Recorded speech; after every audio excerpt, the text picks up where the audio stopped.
Pensé que el amor era un refugio seguro. Un abrazo en la penumbra de mi habitación en Pontevedra. Hasta que mi jefe me lo convirtió en una jaula de hierro oxidado. Fernando me miró esa noche con ojos que devoraban. No con cariño, sino con el hambre de un lobo que sabe que la presa ya no huye. Y yo. Joder. Yo le dejé entrar. Porque en este país de fachadas católicas y secretos enterrados bajo el Atlántico, prefería ser su juguete que el paria de siempre. Me llamo Juan. Tengo 28 años y vivo en un apartamento diminuto en el casco viejo de Pontevedra, donde las calles empedradas huelen a mar y a pan recién horneado por las mañanas. Pero por las noches se convierten en laberintos de sombras que me ahogan. Trabajo en una pequeña firma de contabilidad en el centro. Un edificio de los años 70 con ventanas que dan al río Lérez y paredes que absorben los susurros como si fueran confesiones en una iglesia olvidada. No soy el típico gallego de piel curtida y acento ronco, soy más bien delgado. Con el pelo negro revuelto que nunca se peina bien y ojos verdes que mi madre dice que heredé de un abuelo que nadie menciona. Ser gay en Pontevedra no es un escándalo público, aquí. En Galicia. La lluvia lava los pecados más rápido que en Madrid. Pero es una herida que supuras en silencio. Porque un mal chisme en el bar del barrio y te conviertes en el maricón que todos evitan en las procesiones de Semana Santa. Mi vida era predecible como las mareas, levantarme a las 7. Café solo en la terraza del Café Seboí con vistas a las murallas medievales. Luego el bus al trabajo donde contestaba correos y cuadraba números hasta que los ojos me ardían. Tenía un novio intermitente. Pablo. Un profesor de instituto que olía a libros viejos y a cerveza Estrella Galicia. Pero nuestra relación era como el clima de aquí, tormentosa un día, nublada al siguiente. Nos conocimos en una fiesta de la Pride de Vigo. Él con su camiseta arcoíris y yo fingiendo que no me importaba que me miraran. Hacíamos el amor en su piso de la Rua Real, con las persianas bajadas para que los vecinos no oyeran. Pero siempre había un mañana hablamos que nos separaba. Pablo quería que saliera del armario con mi familia, mi padre. Un pescador jubilado que aún rezaba el rosario por las noches. Y mi hermana mayor. Casada con 3 niños y una hipoteca que la asfixia. Pero yo no podía. Eres un cobarde. Juan. Me decía él. Y tenía razón. Pero el miedo es como la niebla gallega, te envuelve antes de que te des cuenta. Fernando entró en mi vida como una ráfaga de viento del norte. El tipo de jefe que todos admiran y temen a partes iguales. Tiene 45. Divorciado 2 veces, la primera por diferencias irreconciliables. La segunda por infidelidades, que todos susurran en el ascensor. Con una mandíbula cuadrada que parece tallada en granito de las Rías Baixas y ojos castaños que perforan como clavos. Es el dueño de la firma, heredada de su padre. Y dirige el equipo de 10 personas con una mezcla de carisma y tiranía que te hace sentir vivo y muerto al mismo tiempo. En las reuniones, su voz retumba como truenos lejanos. Explicando balances financieros con metáforas de barcos en tormenta, si no enderezamos esto, nos hundimos como el Prestige. Yo era su asistente junior.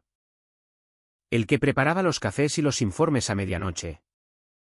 El que siempre decía sí. Señor, porque necesitaba el sueldo para pagar el alquiler y los antidepresivos que mi médico recetaba en voz baja. Al principio, era solo admiración. Fernando me notaba, un buen trabajo. Juan con una palmada en el hombro que duraba un segundo de más. O un ven a mi despacho. Hablemos de tu futuro, que me hacía sonrojar como un chaval. En Pontevedra, donde los hombres se miden por el tamaño de su red de pesca o su coche todoterreno. Él era diferente, leía poesía de Rosalía de Castro en sus pausas. Fumaba puros cubanos en la azotea y hablaba de la libertad interior como si la hubiera inventado. Una tarde de otoño. Con las hojas amarillas cayendo sobre el puente de la barca. Me invitó a una copa después del trabajo. Para desahogarnos. Chaval. La vida no es solo números. Fuimos al Ovello Café. Un antro con mesas de madera astillada y jazz flotando en el aire salino. Bebimos albariño hasta que el mundo se volvió borroso. Y él me contó de su segundo divorcio. Mi ex no entendía que un hombre necesita espacio. Juan. Espacio para ser el mismo. Yo asentí. Bebiendo sus palabras como elixir. Porque en ese momento. Con su rodilla rozando la mía bajo la mesa. Me sentí visto por primera vez. Pero el roce se convirtió en fuego lento. Una semana después. Me pidió que me quedara hasta tarde para revisar un expediente urgente. La oficina estaba vacía. Solo el zumbido de los fluorescentes y el tic-tac del reloj en la pared. Marcando las 8 como un veredicto. Fernando cerró la puerta con llave, por privacidad. Ya sabes. Y se sentó en el borde de su escritorio. Desabrochándose la corbata con dedos que temblaban ligeramente. Juan. Eres especial. Lo noto en cómo miras los números. En cómo aguantas la presión. Pero hay más en ti. ¿Verdad? Algo que no muestras. Su voz era un ronroneo. Como el mar calmado antes de la tormenta. Yo tragué saliva. El corazón latiéndome en las sienes. Y murmuré algo sobre el trabajo. Él se rió. Bajo y gutural. Y se acercó. Su aliento a whisky y colonia invadiendo mi espacio. No me mientas. Chaval. Te he visto en las fotos de la Pride. Eres como yo, un lobo en piel de cordero. No lo detuve. Dios. No lo detuve. Cuando sus labios tocaron los míos. Fue como si el río Lérez se desbordara dentro de mí, salvaje. Inevitable. Ahogante. Me empujó contra la fotocopiadora. Sus manos grandes desabotonando mi camisa con urgencia. Y yo respondí con un gemido que no reconocí como mío. Fue rápido. Crudo. En la penumbra de la sala de archivos. Con el olor a papel viejo y tinta mezclándose con el sudor. Terminó jadeando contra mi cuello. Susurrando, esto es nuestro secreto. Juan. Nadie lo entendería. Y yo. Con el cuerpo temblando y el alma hecha trizas. Asentí. Porque en ese instante. En la oficina muerta de Pontevedra. Me convencí de que era amor. O al menos. Era algo mejor que la soledad que me carcomía las noches. Las semanas siguientes fueron un torbellino de euforia y culpa. Por el día. Éramos jefe y empleado, él dictando órdenes en las reuniones. Yo tecleando furiosamente en mi cubículo. Intercambiando miradas que quemaban como brasas. Por las noches. Después de las 8. La oficina se convertía en nuestro templo pagano. Fernando me tomaba sobre el escritorio. Contra la ventana con vistas al puerto donde los barcos pesqueros dormían. O en el sofá de cuero de su despacho. Donde sus gemidos se mezclaban con el rumor distante de la lluvia gallega. Decía cosas que me erizaban la piel, eres mío. Juan. En este mundo de hipócritas. Nosotros somos reales. Y yo le creía. Porque en sus brazos. Con las luces de la ciudad reflejándose en sus ojos. Olvidaba el peso de las mentiras. Olvidaba a Pablo. a quien había dejado con un mensaje vago sobre necesitar espacio. Y a mi familia, que me preguntaba por qué ya no iba a las comidas dominicales. Pero la euforia se agrietó como el empedrado de la Plaza da Ferrería después de una helada. Empecé a notar las grietas, las llamadas a medianoche exigiendo que fuera a su casa en las afueras. Un chalet con vistas al monte que olía a soledad y a cenas frías de microondas. Ven ahora. O mañana te arrepentirás. Decía. Y yo obedecía. Conduciendo mi viejo Seat por carreteras resbaladizas bajo la luna. El estómago revuelto por el miedo y el deseo. En la oficina. Su favoritismo se volvió obvio, promociones que no merecía. Turnos extras que solo yo cubría. Y miradas de los compañeros que pinchaban como espinas. Mi amiga Lola. La secretaria con el pelo teñido de rojo y un humor ácido como el limón de un caipirina. Me acorraló un día en el baño de señoras, ¿sí? El de señoras. Porque era el único con espejo decente. Juanito.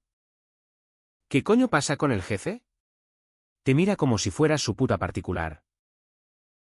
Me reí. Nervioso. Pero sus palabras se clavaron en mí como un anzuelo. La culpa crecía como moho en las paredes húmedas de mi piso. Soñaba con mi padre. Su rostro arrugado por el salitre.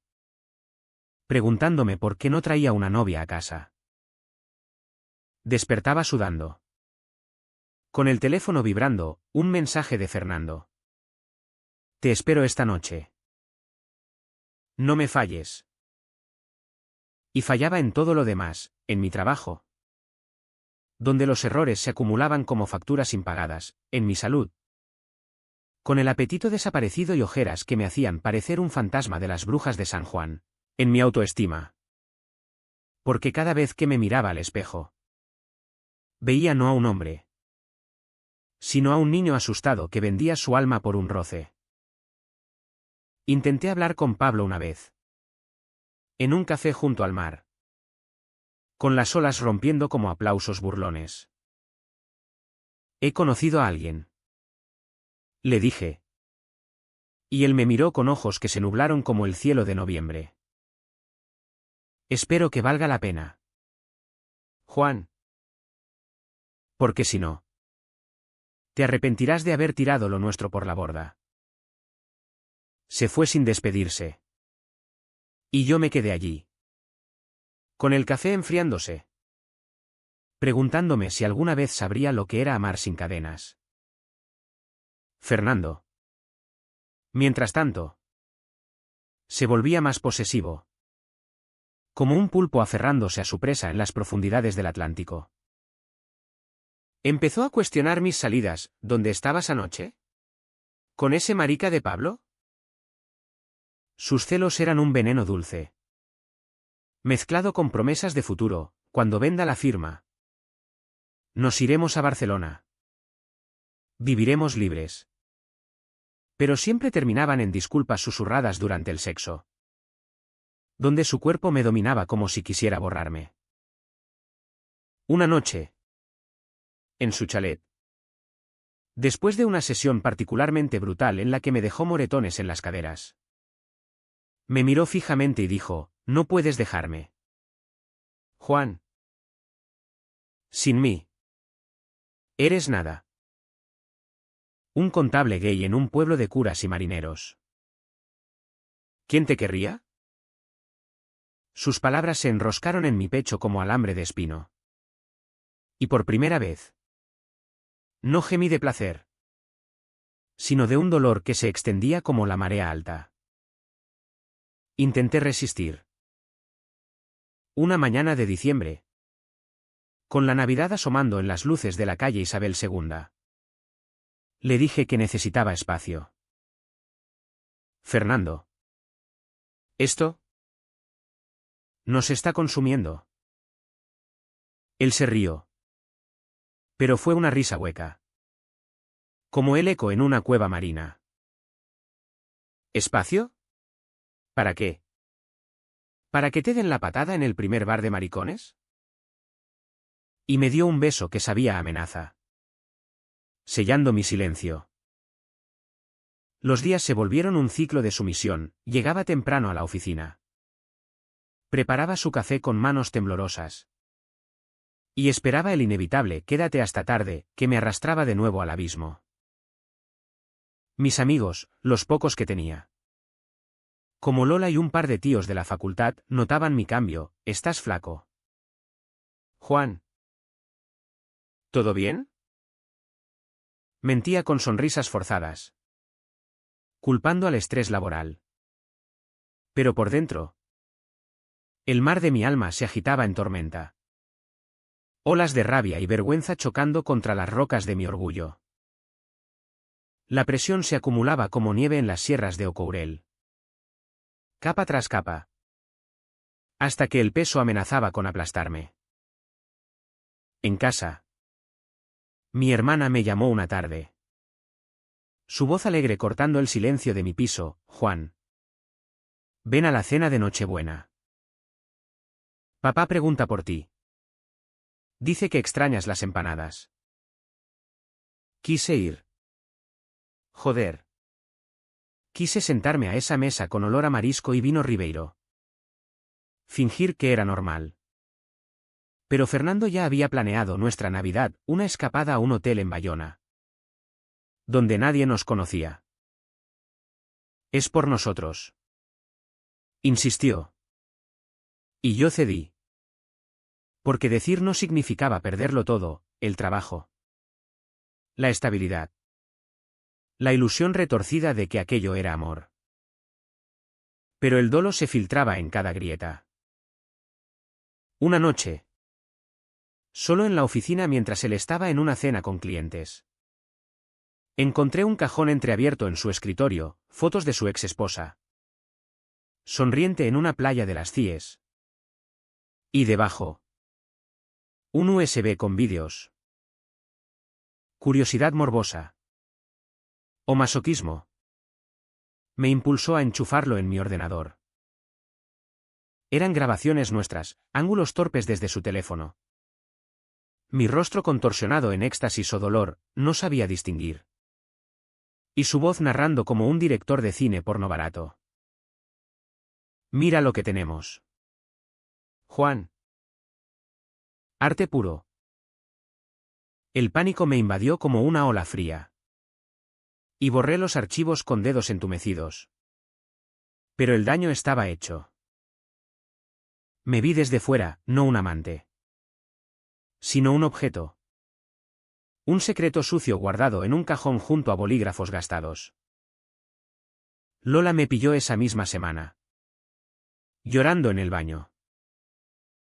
«Cuéntamelo todo, coño», exigió, con su cigarrillo encendido violando las normas de la oficina. Se lo conté, entre sollozos ahogados, el veneno saliendo como pus de una herida infectada. Ella me abrazó, fuerte como una madre gallega, y murmuró: «Esto no es amor, Juan. Es abuso. Tienes que parar». Sus palabras fueron un rayo en la niebla. Pero el miedo me paralizaba. ¿Y si lo denunciaba? En Pontevedra. Un escándalo así me destrozaría, familia, amigos, el pueblo entero susurrando: el maricón que se acostaba con el jefe por ascensos. Así que seguí, imitando a las olas que chocan contra los acantilados de la Costa da Morte, resistiendo un poco, rompiéndose al final. Navidad llegó como un verdugo disfrazado de fiesta. En el hotel de Bayona, con el mar Cantábrico rugiendo fuera, Fernando me regaló un reloj caro. «Para que sepas que el tiempo es nuestro». Hicimos el amor, o lo que él llamaba así, en una cama con vistas a la fortaleza. Pero por primera vez, mi cuerpo se reveló: sequedad, dolor, un vacío que no llenaba ni su peso encima. Él se enfureció. acusándome de frío como un pescado. Y me dejó solo con una botella de vino y el eco de sus pasos alejándose. Esa noche, mirando las estrellas desde el balcón, recordé a Pablo. Su risa genuina en las noches de verano. Y a mi padre, tarareando fados en la cocina. ¿Cuándo había perdido eso? ¿Por un hombre que me coleccionaba como un trofeo en su vitrina de mentiras? De vuelta en Pontevedra. El año nuevo trajo la grieta final. Era un viernes de enero. Con heladas cubriendo las plazas y el viento ululando como almas en pena. La oficina bullía con el ajetreo de balances anuales. Pero Fernando me llamó temprano, quédate hasta las 9. Tenemos mucho que celebrar. Obedecí. Como siempre. Pero esa tarde recibí un mensaje de Pablo, vi a Fernando en el periódico local. ¿Es verdad que te promocionó? Cuídate. Juan. No dejes que te consuma. El corazón se me aceleró. Y por un instante vislumbré la salida, bloquearlo. Contárselo todo. Empezar de cero. Pero el reloj marcó las 8. Y allí estaba él. Cerrando la puerta con esa sonrisa lobuna. No fue sexo esa vez. Fue peor, una conversación. O lo que él creía que era una. Se sirvió un whisky de la botella que guardaba en el cajón. Se sentó frente a mí y dijo, Juan. He estado pensando. ¿Esto? Nosotros. Podría ser más. Podrías mudarte conmigo. Dejar esa pocilga tuya. Seríamos una pareja. De verdad. Sus ojos brillaban con una ilusión febril. Como si estuviera proponiendo matrimonio en una telenovela. Yo lo miré.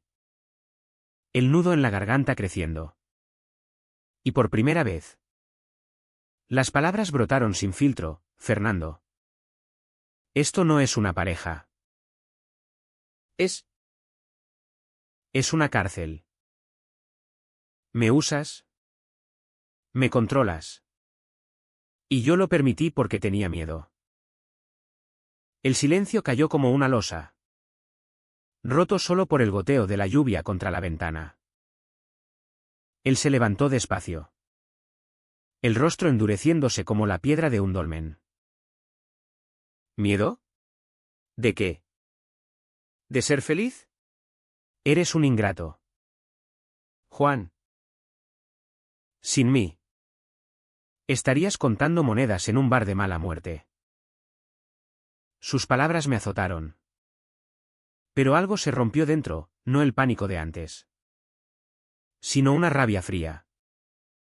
Como el viento del norte que congela los viñedos. No. Fernando. Sin ti. Seré libre. ¿Y si intentas joderme, con el trabajo? Con chismes. Con lo que sea. Lo contaré todo. Cada moretón. Cada noche robada. Me puse de pie. Recogiendo mi chaqueta con manos firmes. Y por primera vez en meses. Lo miré a los ojos sin bajar la vista. Él balbuceó algo sobre arrepentirse. Pero yo ya estaba en la puerta. El corazón martilleando como un tambor de gaitas en una fiesta. Salí a la calle. La lluvia empapándome como un bautismo tardío. Y caminé hacia el puente viejo. Donde el Lérez fluía negro y eterno bajo las farolas. Llamé a Lola desde un banco mojado, necesito un sitio donde quedarme. Se acabó. Ella llegó en 15 minutos. Con su coche abollado y un termo de caldo gallego. Y me llevó a su piso en el ensanche. Donde me sirvió sopa y me escuchó sin juzgar. Eres valiente. Cabrón. Dijo. Y lloré entonces. No de vergüenza, sino de alivio. Como si hubiera soltado un lastre que me hundía desde el principio. Los días siguientes fueron un torbellino de consecuencias. Fernando no me despidió, quizá por miedo. Quizá por orgullo. Pero el aire en la oficina se volvió espeso como la niebla matutina. Me asignó tareas mundanas. Evitando mis ojos. Y los rumores empezaron, el jefe y Juan tuvieron una bronca épica. Lola me cubría. Inventando excusas. Y yo empecé a buscar trabajo en Vigo. Donde el mar era más ancho y los secretos menos asfixiantes. Hablé con Pablo una noche. En un bar con vistas al Atlántico. Y le conté todo. Las palabras saliendo como vómito curativo. Él me abrazó. Sin promesas. Solo con un lo siento. Pero estoy aquí si quieres intentarlo de nuevo.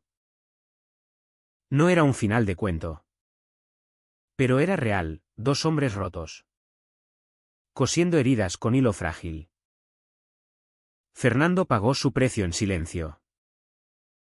Lo vi una mañana en la prensa local, empresario de Pontevedra implicado en escándalo laboral. Alguien, Lola. Quizá. O mi propia carta anónima a Recursos Humanos, había soltado la liebre. Perdió clientes. Su reputación se resquebrajó como un barco varado en las rocas. Y se mudó a un piso pequeño en las afueras. Solo con sus puros y sus recuerdos. Una vez. Me cruzó en la calle. Demacrado. Con ojos hundidos como pozos. Juan. Murmuró. Pero yo seguí caminando. El sol de primavera calentándome la espalda. Hoy. Meses después. Camino por la Alameda en Pontevedra.